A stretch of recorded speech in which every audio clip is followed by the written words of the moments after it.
Olá, pessoal, tudo bem? Mais uma aula aqui do professor Paulo Deloroso.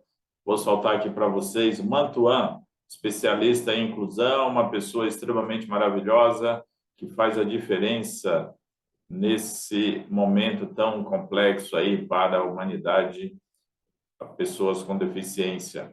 A professora Mantuan já trabalha há muito tempo nessa área, uma grande pesquisadora aí da Unicamp, e com certeza vai fazer a diferença aqui na transmissão aqui do professor Paulo Deloroso. Não esqueça que o professor, ele é um grande especialista aí na área de concurso público e está trabalhando aqui, está no nosso time para trabalhar com vocês com uma leveza, mas extremamente profundo aí no conhecimento, e você vai aprender muito com ele aqui, tá bom? Então, uma aula de degustação aqui para você conhecer o nosso trabalho. Vamos lá, Pro, manda aí. Vamos ver o que essa galera acha aí da sua aula. Vamos nessa? O que você tem para a gente? Traz a Mantuan. Vamos que vamos, professor. Manda aí. Olá, professores e professoras. Eu tenho aqui o texto da professora Mantuan para você estudar. O texto que trata dos caminhos pedagógicos da educação inclusiva, dentro de um livro organizado, chamado Caminhos Pedagógicos da Educação Especial. É a parte do livro que você vai encontrar nas páginas 79 e 94, conforme indicado aí para o edital. Tem aí, inclusive, a capa do livro, aí, a professora Mantuan contribuindo. E ele tem trechos muito relevantes e mais atualizados, tratando das questões de inclusão e os caminhos para essa educação inclusiva, escrito aqui. Vamos lá conhecer, então, pensando que você vai se preparar para o concurso, né, professores? Bom, todos juntos por uma educação inclusiva. Esse é o lema da professora Mantuan. E ela vem nos dizer, então, no livro: não sabemos de antemão como e quanto alguém será capaz de aprender. E por que meios alguém chegará a ser um pensador, um artista, um profissional, um artesão, um trabalhador, enfim.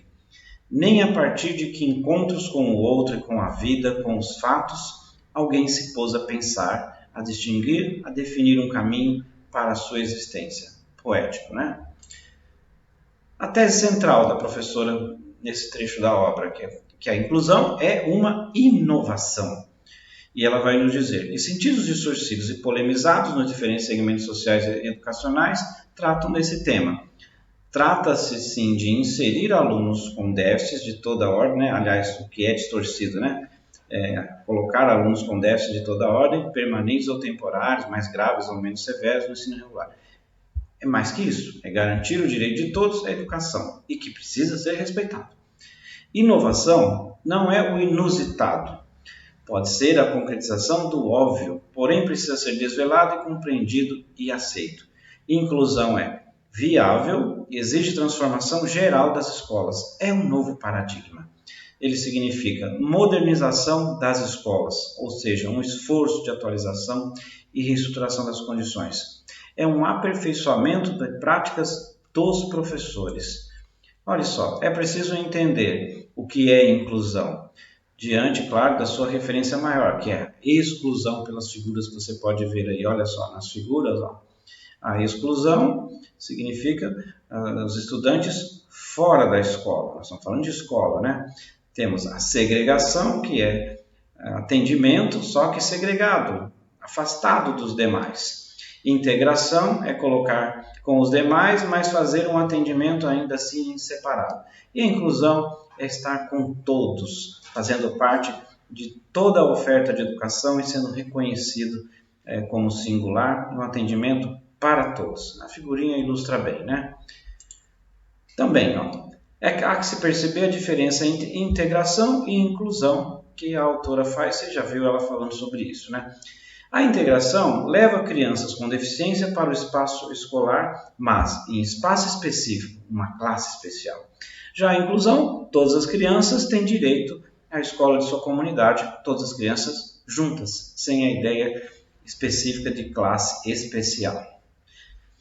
Outra coisa importante da autora é dizer que a inovação deve ser vista sob 3 perspectivas, a inovação da inclusão.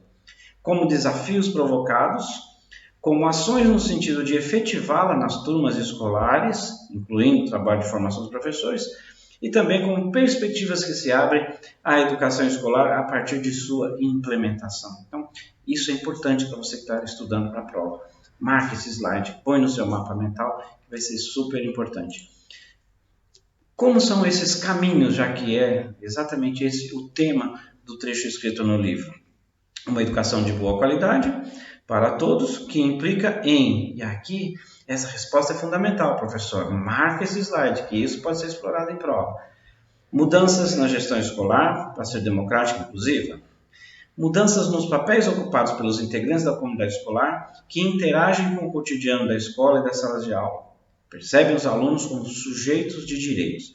Claro que as transformações também precisam ser da sociedade, uma sociedade que reconheça e acolha a diferença, não só a escola, né? As transformações da escola dependem de um compromisso coletivo de professores, gestores, pais e da sociedade em geral. Senão, essa transformação para a inclusão fica mais difícil. É difícil o dia a dia da sala de aula, como ela disse, e esse desafio que enfrentamos tem limite, que é o limite da crise educacional que vivemos, tanto pessoal como coletivamente. É o ofício que exercemos que está a nos colocar nesse desafio. O sentido dessa inovação, dessa mudança, é o caminho para a educação para todos, né? O princípio democrático defendido nessa educação para todos só se evidencia nos sistemas educacionais que se especializam em todos os alunos, não apenas em alguns deles, os alunos com deficiência. Ou seja, é um entendimento para além dos alunos com deficiência. A inclusão é causa e consequência de um ensino de qualidade para todos e não só a inclusão dos alunos com deficiência. Perceber que todos precisam de atendimento para sua singularidade. O motivo que sustenta a luta pela inclusão, como uma nova perspectiva para as pessoas com deficiência, é, sem dúvida, a qualidade de ensino nas escolas públicas e privadas, de modo que se tornem aptas para responder às necessidades de cada um dos seus alunos, de acordo com as suas especificidades, e não só com os alunos com deficiência. O sucesso da inclusão de alunos com deficiência na escola regular decorre, portanto, das possibilidades de conseguir progressos significativos desses alunos na escolaridade, por meio da adequação das práticas pedagógicas à diversidade de todos os aprendizes.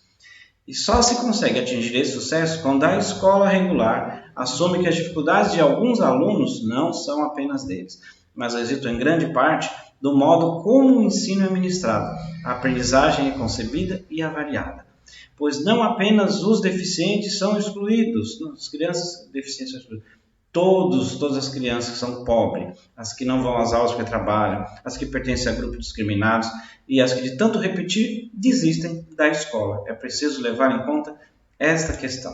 E aí, pessoal, está gostando da aula do professor Paulo Deloroso? Não esqueça de dar um like aí para o professor e se inscrever no canal. Lembrando que o nosso curso ele é extremamente robusto, com professores aí gabaritados, supervisores de ensino e formadores aí do DIPED, que fica dentro das três. Um preço extremamente acessível aqui para vocês, R$400 aí, dividido em 12 vezes. Quem não se inscreveu ainda, se inscreva que há tempo, com certeza aí, porque o nosso curso ele é passo a passo e tem toda a especificidade aí que a prefeitura pede no edital. E a gente vai trabalhar com vocês aqui passo a passo. Beleza, Pro? Manda aí para a galera, continua aí com a sua aula, falando um pouquinho de Mantuan, uma especialista aí na área de inclusão. Um breve histórico da educação inclusiva para enxergar esse caminho e a sua superação nos dias atuais, né? Primeiro, impulsionou mudanças significativas na educação e orientou a transformação dos sistemas de ensino no Brasil. Porém, os problemas históricos quanto à garantia da educação aos estudantes com deficiência ainda não foram resolvidos. Ainda não foram resolvidos porque ainda se pergunta o que é a inclusão escolar, quais são as razões pelas quais ela tem sido proposta e quem são os seus beneficiários e como fazê-la acontecer nas salas de aula de todos os níveis de ensino. São questões que precisam ser respondidas dentro desses dilemas e dentro desse histórico do atendimento. Baseando-se na legislação mundial e brasileira, incluir significa não deixar ninguém de fora da escola comum, ensinando todas as crianças indistintamente. Isso exige o quê? Deslocamento da visão educacional que se sente ameaçada pela inclusão para uma perspectiva que se abre para outras formas de ensinar e avaliar a aprendizagem.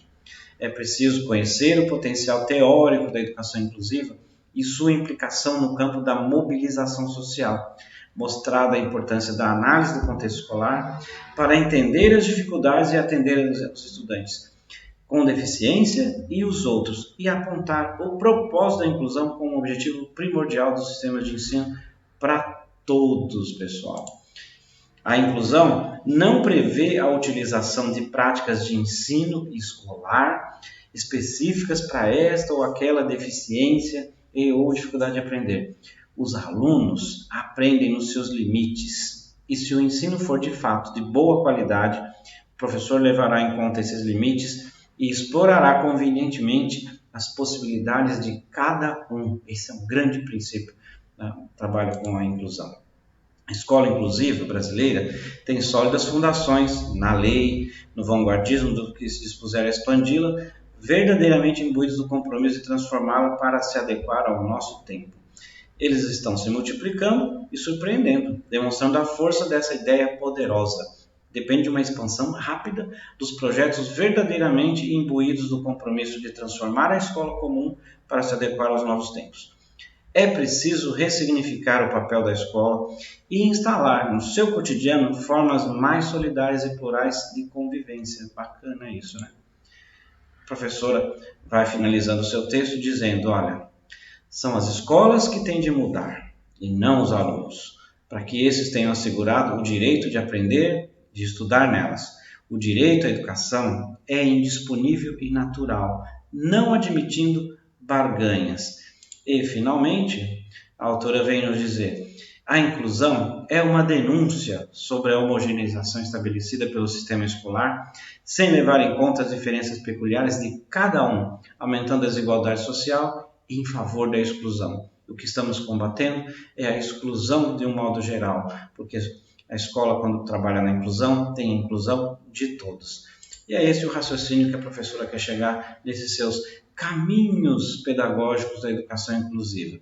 E que ela enxerga que tem muito mais a trilhar nesses caminhos aqui, mas já há um caminho traçado, há perspectivas e há muita coisa chegando nas escolas e há o empenho de muita gente para fazer essas mudanças, o que é bom, o que é importante para quem está lidando com essas questões, que é muito mais do que lidar apenas com o tema da inclusão, essa que é a discussão e reflexão da nossa escola, dos nossos tempos. Espero que tenha valido a pena para vocês. Esses são os estudos que eu deixo para vocês aqui e que dê uma revisada, busque aqui os principais pontos, esses principais conceitos que eu apontei para vocês. Vale a pena, é um bom estudo. Cuidado para não cair em questões, umas besteiras que caem na prova, e aqui eu trago para vocês. Um abraço.